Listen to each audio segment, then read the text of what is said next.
Dear students, I am Dr. R. Sharada, Professor in the Department of Chemistry, Avinashalingam Institute for Home Science and Higher Education for Women, Coimbatore, Tamil Nadu. Hope you are all in the pink of health and I welcome you all to e-Pathshala. I am back with the concepts of sample size and its determination, principles of calculating sample size, and methods of estimating sample size.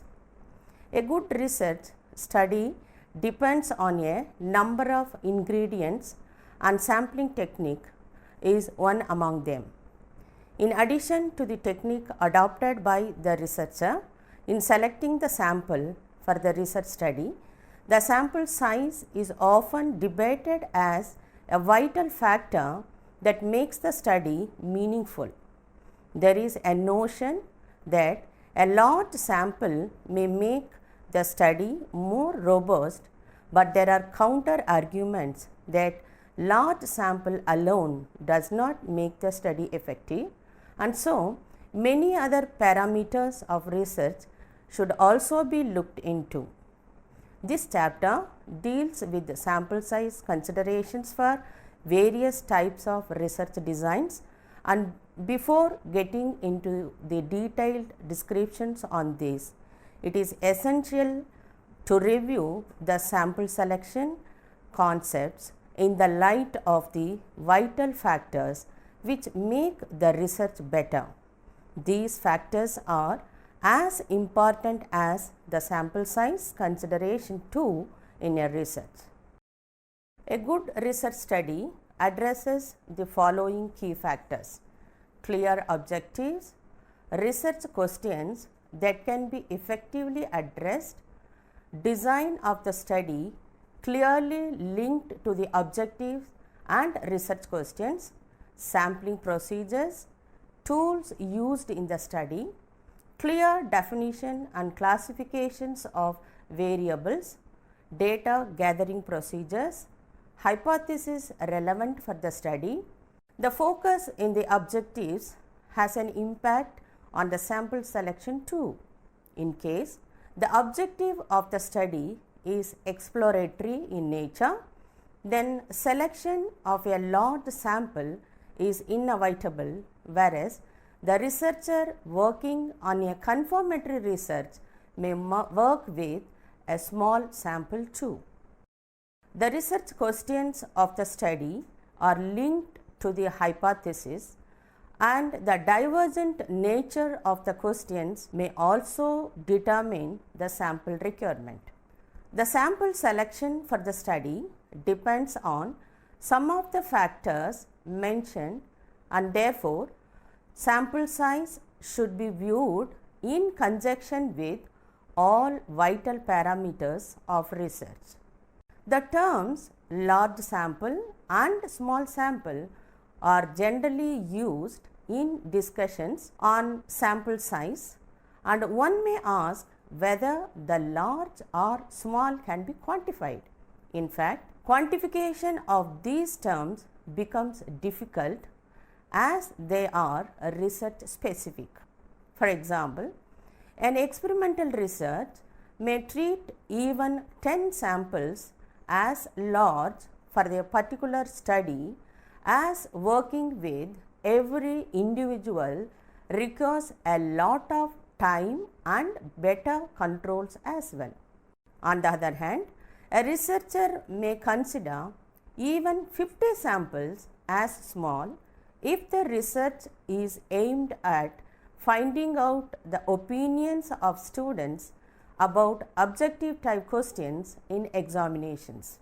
500 samples may also be considered small if a statewide survey of teachers is conducted about a revised curriculum. Therefore, the terms large and small samples used in this chapter and also in general should be viewed in the context of the specific topic under discussion. Now, let us discuss the various factors affecting sample size determination in detail. Sample size and variables. Assume that the researcher wants to use four variables, namely locality, that is rural, urban and suburban. Then type of management may be government or private. Type of school, secondary, primary, higher secondary. And gender, boys or girls, using stratified random sampling. And for this purpose, the researcher has to gather data from 36 subgroups as per the table. Let us also assume that the researcher wants at least 20 subjects for each subgroup, as he or she is interested in using sizable sample for applying parametric statistics. Analysis of this data reveals the complications involved in its selection itself, which are: as the researcher is interested in applying parametric statistics, he or she should ensure that the population of each of the subgroup is normally distributed. The variances among the subgroups are equal and each sample is independent of each other. It implies that the population of each subgroup should be fairly large enough so that the 20 students are randomly selected. As is evident, the type of statistical analysis proposed to be used also decides the size of the sample. The second one is that besides the statistical procedure, the number of variables and the levels within each variable too decide the sample size. In this research, the researcher uses 4 variables, and reduction of one variable will definitely decrease the number of subgroups, which may also warrant less number of samples. A review of related literature is of utmost importance to find out the interrelation between variables used in the study in order to use the right variables less in number instead of simply using more variables in the study. Sometimes analysis of the impacts of variables on the study might reveal that some variables have identical effects, in which case eliminating one among them will not alter the results of the study to a large extent. The levels within each variable too have impact on the sample size. For example, the variable locality has 3 levels, namely rural, urban and suburban. Reduction of one level by combining the 3 levels into 2 would have an impact on the sample size. The design after leaving out the variable suburban may be redesigned as shown in table 2. The type of schools too has 3 levels, and bringing this down to 2 levels may reduce the number of sample. It should be noted that the number of variables or the levels within the variables should not be altered simply for the sole purpose of reducing the sample size, but that can be done if the results are not going to be affected to a large extent. The design after leaving one of the levels higher secondary will be as shown in table 3, provided the sample size in each subgroup does not change. Having too many subgroups in the study may be good from the point of view of analysis, but gathering data from many such groups involves time and resources too. Therefore, the researcher should decide to what extent the resources and time allow data collection, and this has an impact on the sample size too. In summary, selection of the right kind of variables in the study will definitely have a bearing on the sample size, and this demands a thorough knowledge of the research area. A researcher who has an insight about the correlation between potential variables will be able to narrow down to a few but significant variables for the study instead of including too many variables. Now, let's move on to the effect of research design on the determination of sample size. The research design too has an impact on the sample size. Assume that the researcher is interested in doing an in-depth study about behavioral changes in children and uses single subject research or a time series analysis. For such studies, a few subjects are studied over a period of time. Here, the methodology should be robust as it deals with a small sample, and the data gathering should be meticulous as the researcher may also try to generalize patterns of behavioral changes based on few case studies. Some researchers may try to do a sample survey on specific issues, and for this a reasonable number of participants will be necessary. Survey research is not done with a small sample. Opinions on specific concepts, social issues, etc. can be studied when the sample is fairly large. Experimental studies do not involve a large sample, but better control of the experimental conditions is imperative to make the results effective. Experimental designs generally satisfy the following conditions. Two groups, experimental and control, are involved in the experimental research. The samples in both the experimental and control groups are randomly selected. Both groups are administered pre-test and post-test. The experimental group alone gets the treatment. These strict stipulations make the sample size fairly small as better controls are necessary.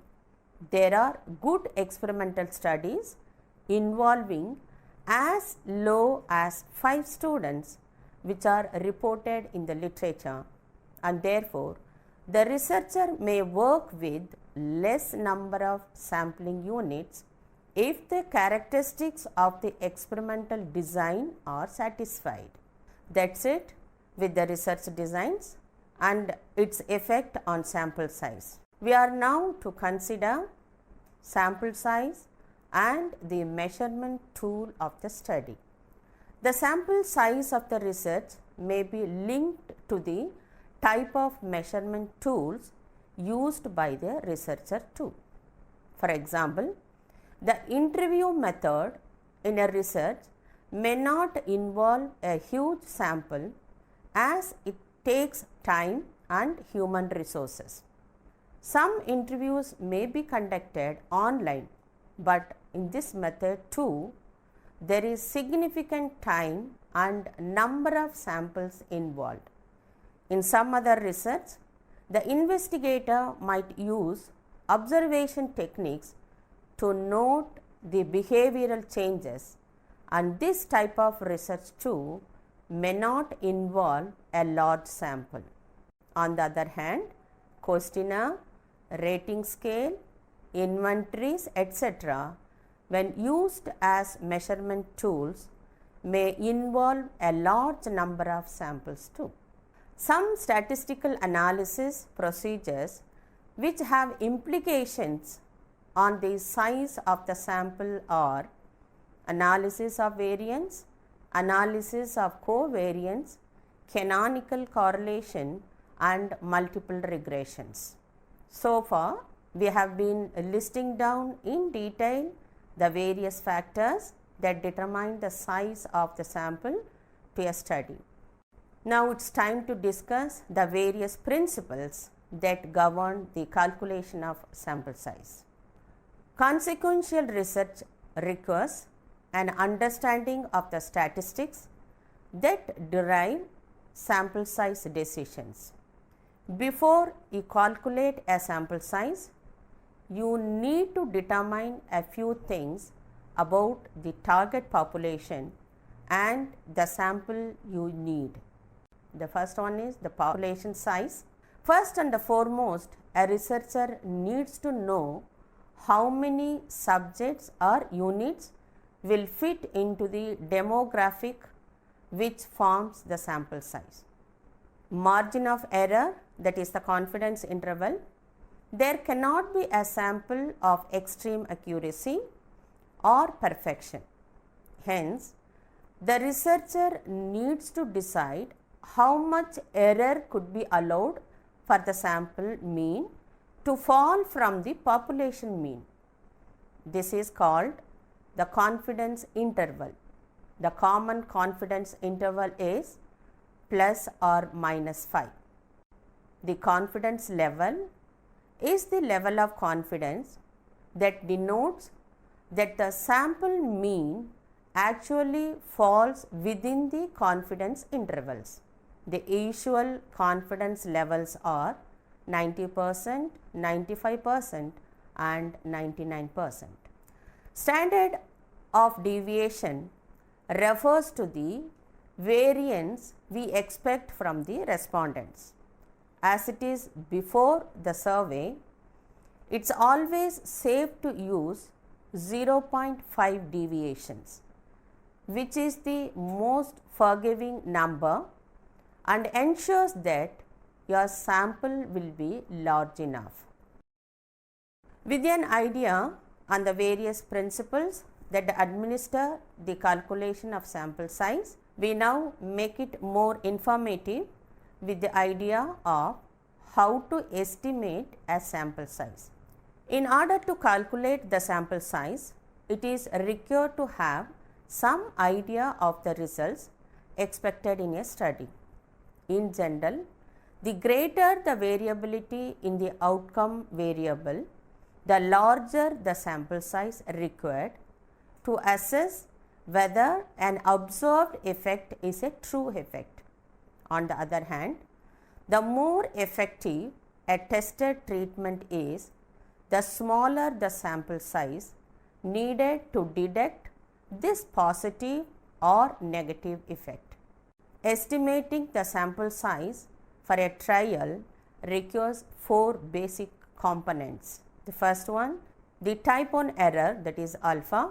Most research studies are usually performed in a sample from a population rather than in the whole study population. In research, we are testing hypotheses to determine whether particular samples differ from each other. On the one hand, the null hypothesis, that is H0, that the groups of subjects, samples that are being compared are not different, that is, they come from the same source population. The alternative hypothesis H1, on the other hand, hypothesizes that these groups are different and that therefore they seem to be drawn from different source populations. Sample size calculations are needed to define at what number of subjects it becomes quite unlikely that adding more subjects will change the conclusion. In the process of hypothesis testing, 2 fundamental errors can occur. These errors are called type 1 and type 2 errors. The type 1 error alpha measures the probability that given the null hypothesis H0, that the samples come from the same source population, the differences found are likely to happen. The power. Instead of a false positive conclusion, investigators can also draw a false negative conclusion. In such cases, they conclude that there is no difference between two groups or treatments when in reality there is. Or in other words, they falsely accept the null hypothesis that the compared samples come from the same source population. This is called a type 2 error, beta. Conventionally, the beta is set at a level of 0.20, meaning that the researcher desires a less than 20% chance of a false negative conclusion. For the calculation of the sample size, one needs to know the power of a study. The third one is the smallest effect of interest, which is the minimal difference between the studied groups that the investigator wishes to detect and is often referred to as the minimal relevant difference. For example, if body weight is the outcome of a trial, an investigator could choose a difference of 5 kg as the minimal relevant difference. In a trial with a binary outcome, for example, the effect of a nutrient on the development of a child, infant, whether yes or no, an investigator should estimate a relevant difference between the event rates in both treatment groups and could choose, for instance, a difference of 10% between the treatment group and the control group as minimal relevant difference. Finally, the sample size calculation is based on using the population variance, that is the variability of a given outcome variable, that is estimated by means of the standard deviation in case of a continuous outcome. Because the variance is usually an unknown quantity, investigators often use an estimate obtained from a pilot study or use information from a previously performed study. Let us take an example of the experimental study and see how the sample is calculated. As two groups are involved in the research, the test of significance is usually done by applying t-test. For applying t-test, the level of significance is important. The researcher may use 0.01 levels or 0.05 levels in the research. Let us assume that the researcher in this case takes 0.01 as the significance level. Also assume that the test administered for the experimental group works on the basis that the standard deviation is 12. Verification of the t-table reveals that 2.7 is the value required if the test is administered to about 45 cases with a significance level of 0.01. Assume that the estimated mean difference between the experimental and control group is 6. Then the sample size, that is the capital N, can be estimated by using the formula N, that is the capital N, is equal to 2 multiplied by standard deviation square multiplied by expected t value square divided by estimated mean difference square. Using the above formula, we get the estimated sample as follows. N is equal to 2 multiplied by 12 into 12 multiplied by 2.7 into 2.7 divided by 6 multiplied by 6.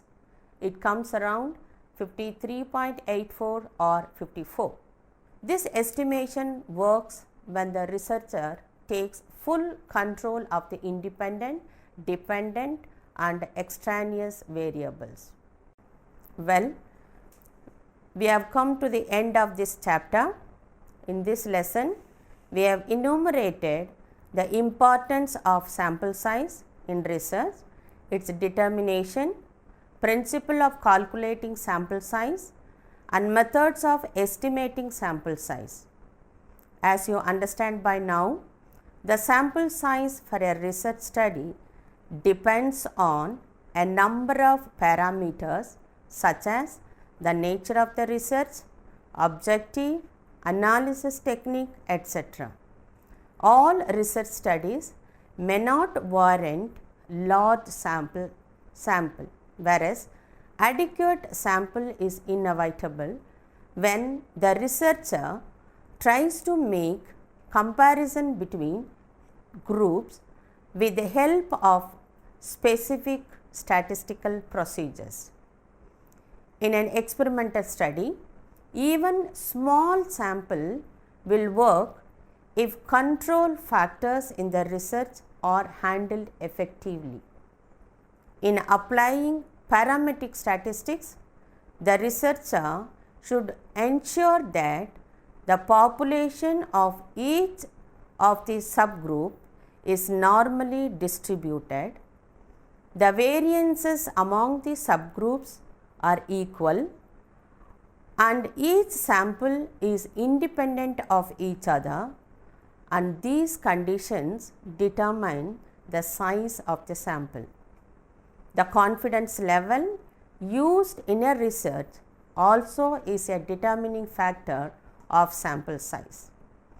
The stricter confidence limits warrant better control of variables, and a large sample too, as more accuracy is needed for the effective generalization of the results into the population.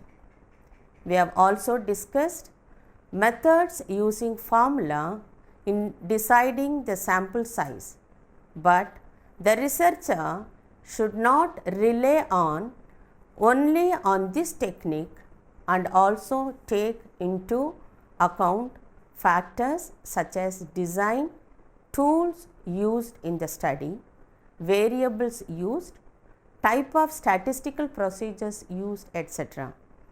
in deciding the sample size. I hope this lesson has given you adequate knowledge about this sample size for any specific research, and you will gain more experience when you start applying these techniques in your own research. I hope there was a better inception of the concept of sample size and its determination. I assume you all have a better understanding. Wish you people all luck and success. Thank you.